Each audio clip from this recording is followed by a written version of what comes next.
Thank you so much. So I will be majorly speaking about the Shāyad, like you saw.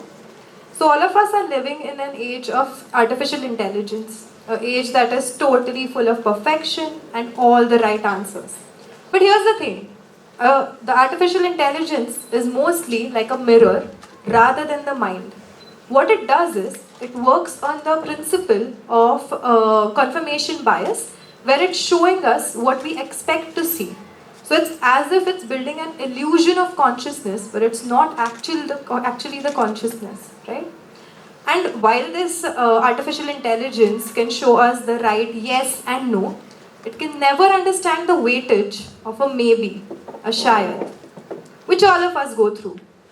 With number of years of experience as a clinician, working with multiple clients from different walks of life, something that I have realized is that now we as humans have started treating our souls as a software. So you just give the right prompt, the right education, the right degree, the right partner, the right way of life, and boom, we expect to have the perfect life, the perfect picture life, right? But that's not how things work. It's almost like saying that you want the net worth of the Ambanis, good looks like Hrithik Roshan, and the physique of Virat Kohli. और ये सब एक साथ तो नहीं मिलता है, right? सच में चाहिए भी होगा, पर मिलता नहीं है. So while AI can actually solve different equations, it can never understand or feel the friction in between two different things that we want in life. And being a psychologist, existential crisis might not be seen as a part of our lives. But let me tell you, that's a total hoax. We have not gotten it all together. So in one such phase of mine where I was going through something like an existential phase, where my career, which seemed like a linear line, just ended up being a labyrinth of dead ends. And at the same time, grieving the loss of a loved one, I was totally broken. I was in shambles. I was in a place where I would wake up every second morning with a knot of anxiety in my chest, so hard that I would just hope for a miracle to save me and make me reach my destination, the so-called destination that all of us want to reach. And in this moment, I had started despising myself. I had lost the version of myself which I was, and I was dreading the version which was yet to come.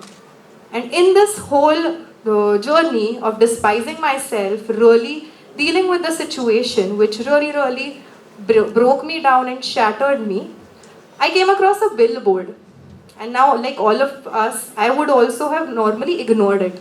But this one was something different. It had something really cool written on it. It read, "The point is to live everything. So stop looking for answers and learn to love the questions." And as amazing and groundbreaking as this sounds, it did not fix my bank account, nor did it bring me back my loved one. But what it did was, it changed my internal lens of looking at things. I started understanding that in the quest of trying to reach the finish line and to do everything well, I had lost the sense of who I was in the process of it. I had stopped looking at the process and what that was doing for me. And when I contemplated and looked through it, I realized that I was feeling my most lively self, painfully, excruciatingly lively self, in that very moment of the process rather than the destination. If I had it all together in a very settled down kind of atmosphere, I would be at autopilot. But when I was in between, that was the space that helped me to understand who I really was. And being the person who usually is very curious to know about things, obviously I wanted to know the why behind it. This brought me to the phenomena of evolution, wherein we as humans are wired physiologically and psychologically to become better versions of ourselves and to strive for becoming better. Secondly, adding to this, the Zygarnik effect talks about how our brain is wired to remember things that have been unfinished rather than the things that have been completed. I'm sure all of us must have had a time when a song was played and it was stopped in between. So those lyrics keep going on throughout your head, right? कि अरे इसके बाद क्या था, इसके बाद क्या था? पूरा गाना सुन लेती तो शायद वो रहता नहीं दिमाग में, right? Versus if we listen to a song till its last final chord, it doesn't really stay with us that much. So what happens here is, our brain is structured in a way that it remembers the things that have not been totally complete more than the things that have been complete. So biologically, our brain is supposed to be in a state that wherein we are in the in-between. We are in the gaps, in the shayads, right? Another amazing way that I like to look at it from is this Buddhist psychological concept called anicca, which is impermanence. What it basically says is, nothing, literally nothing, is the same at any time, even in a fraction of a second. Everything is ever changing, very dynamic. So it's almost like a wave from the ocean, which is constantly becoming and dissolving. Now imagine if a wave were to reach a destination, would it still be a wave? No, it would become a puddle. It would look as good as just a puddle. So we as humans are also the same. And the anxiety that comes with all of this is just a way of our brain telling us that it is there in the present, experiencing everything.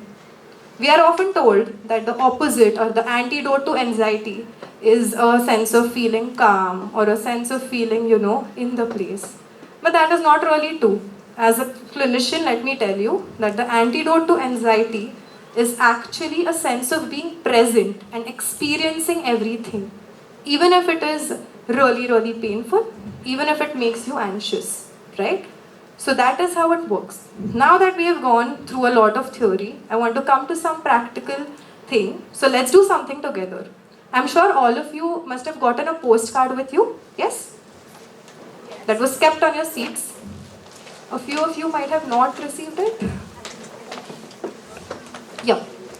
So what I want you to do is, I want you to think of one maybe, a Shāyad, that is currently making you feel anxious or that you are currently struggling with. It could be a decision that you are still yet to take. It could be a career option that you are still contemplating. It could be a phase in a relationship. It could be anything at all. And once you have that in place, what I want you to do is, I want you to write that Shāyad, your Shāyad, on the postcard.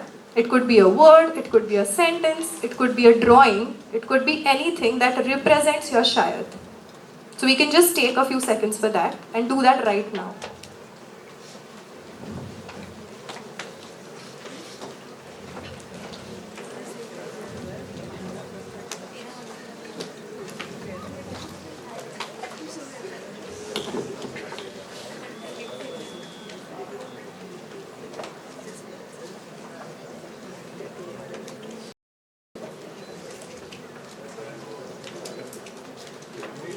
Is everyone done?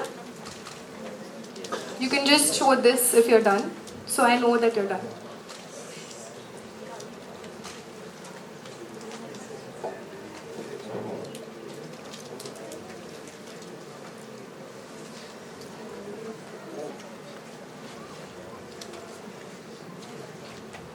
Yeah?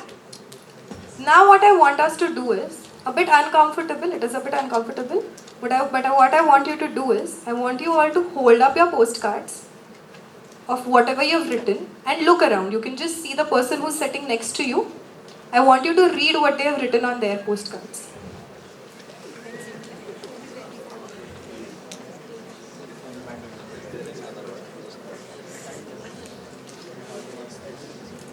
You can look at postcards of people who are next to you, who are behind you.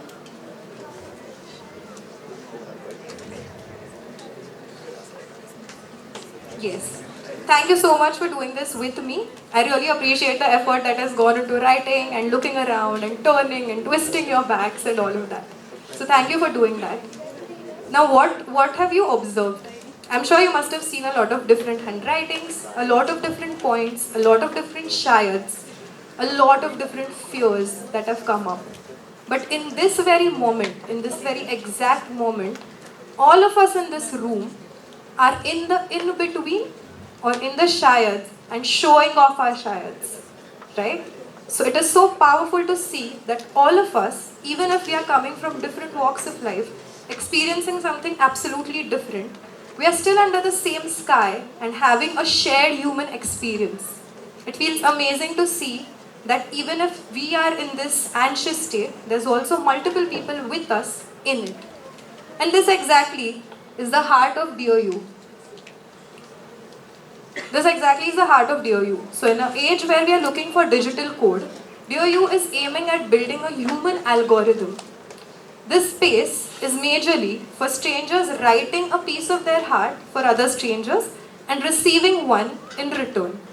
So imagine right now with Instagram, with galleries full of photos and content acting as testaments for people and their success. Imagine if someone is talking about the struggles, the in-betweens that it takes to reach that destination. Wouldn't that be amazing? And with that, excuse me, and with that Shāyad, acknowledging that Shāyad, what happens is it builds a bridge for people to connect.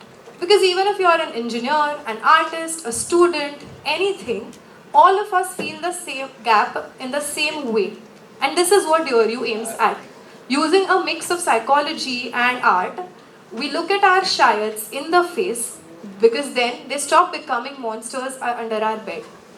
When we start doing that, that is when we are going to come into terms with our Shāyad. And there's 4 small steps in which we can do this. So what I want you to do today and leave from here with today is looking at your Shāyads in a different way, just a bit of a different lens. And how we can do this is via 4 small steps. The first one being just identifying and the art of noticing what your Shāyad is, what your in-between looks like. This itself is half the battle won, trust me. The second one being acknowledging these Shāyads and understanding that these are versions of you which are the most authentic and very raw. And accepting that these versions of you are also your strength. So rather than it becoming a roadblock or looking at it as a place that we need to escape, just understanding that this is something that is also me, that is also representing me, and it is my story. It is not a story that my mom wrote for me, it is not a story or decision that my dad made for me, but this is me. Then coming to the third step of navigating around it, changing the narrative of how I am looking at my Shāyad. And this can be done just with 2 questions that you ask. The first one, what is the Shāyad serving me in? So what is coming out of it? And what is my actual destination to reach? Not something that has been told to me by the world. And the fourth one, of course, acting on whatever answers that come up with all of this contemplation, right? And with this, what is going to come out is a totally new lens of you looking at yourself. It's almost like looking at a brand new mirror and a brand new you. And with this, the version of yourself that's going to come out is going to be unparalleled. So now tomorrow, when you wake up with this familiar, similar feeling of the burden on your chest to find the answers, to reach somewhere with the load of your Shāyads, I want you to remember this room. I want you to hold the postcard that holds your Shāyad, and I want you to see that this is what it feels like to be human. Because this piece, the mess on that paper, represents you. The most unhinged version of you and the most beautiful version of being in the unfinished. Thank you.